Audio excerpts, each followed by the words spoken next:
Oluvannyuma lw'envu egyoyolekera mu kamyufu k'ekibiina ki NRM, ssentebe w'ekibiina kino era nga ye mukulembeze w'eggwanga Yoweri Kaguta Museveni yalagira wateekebwewo akakiiko ak'enjawulo okuwuliriza okwemulugunya kwabo abatakkiriziganya na byava mu kulonda kuno. Kati okusinzia akakiiko kano okuva akamyufu k'ababaka ba palamenti lwe kaakomekkerezebwa kaakafuna emisango 381 okuva mu bantu ab'enjawulo. Bisatu 84 nga ziva mu ggwanga lyonna.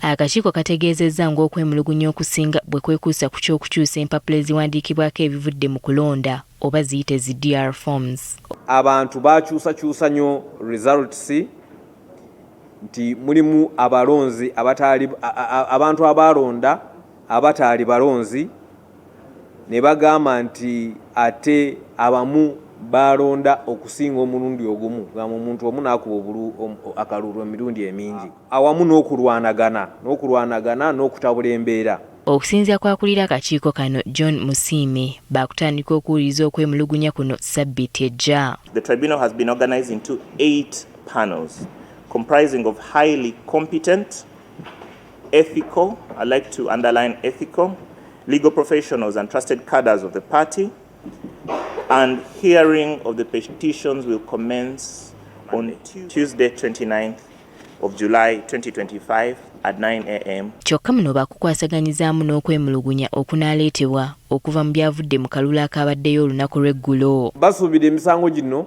okubanga bamaze gyonna ogyiwuliriza n'ogisala nga 1 Septemba. Tumubuuzizza singa omuntu tamatya na nsalawo y'akakiiko kano azzeeko ki? Ensalawo y'akakiiko kano eri final ku balonzi abana baze wano ate eri final ne ku electoral commission nga basazeemu electoral commission kyekoze kiba final. Wabula era beeganye okuba emabega w'okukwatibwa kw'abalondesa abakwatiddwa mu mivuyo gye bagamba egyoyolekera mu kulonda kw'ababaka ba palamenti. We are really just looking at electoral complaints. That does not include crimes.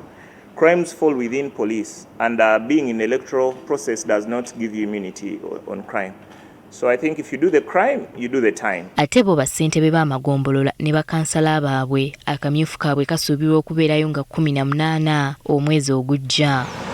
Winnie Tesana Kayinja, Agafeeyo, Cospac TV.